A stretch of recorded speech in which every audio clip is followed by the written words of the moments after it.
Alright, now for the next step is to do a few pins.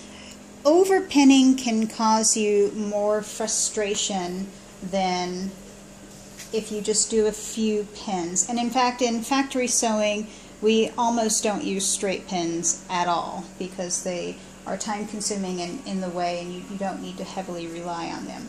So see my 2 stay stitches? Helps with curving up.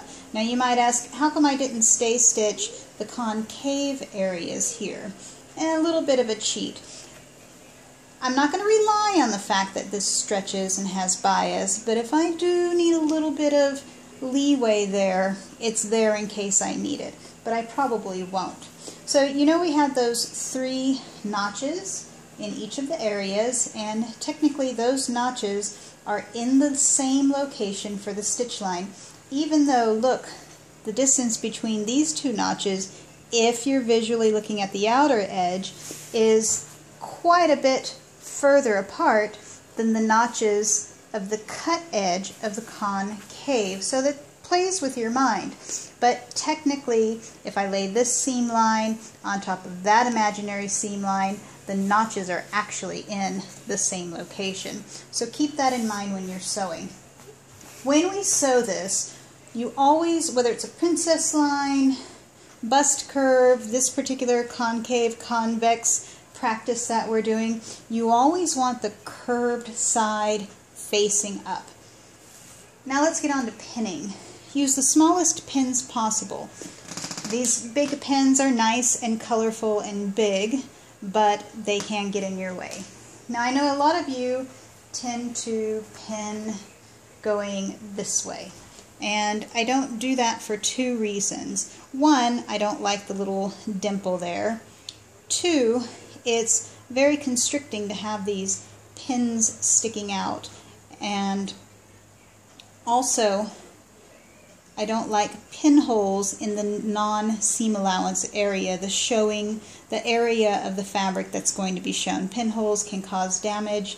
I know in some fabrics it wouldn't, some fabrics it would, but it's just a good practice all the way around. What I prefer to do for pinning is use my straight pin and pierce it on the seam line, on the stitch line, in the direction the sewing would go. And you'll see the advantage of this when I start sewing because it's not sticking out, getting in the way. It's actually working and blending with the flow of sewing. Here's my 2 notches here. Same thing. Get a nice little pin, and I'm pinning right here. Now, when it comes to this section right here, I'm going to work in a tubular rounded motion. Take those notches, line them up, and this works as well for the cap of a sleeve as well. The same technique I'm showing you. Same thing, pin is going right here into the sew line, notches are matched. Now watch what happens here. I know this is minuscule here, but when I start sewing, I can work in a curvy tubular fashion and just focus my stitching right there on the sew line, and everything will work out just fine. So continuing on with the rest of the pinning, notches matched up, and pin. And the other advantage to pinning this way is I can audition what something is going to look like or fit like if I'm doing it on my form. Isn't it nice how these aren't all sticking out like they're going to attack somebody? Alright, next little notch, pin, next little notch to notch, pin,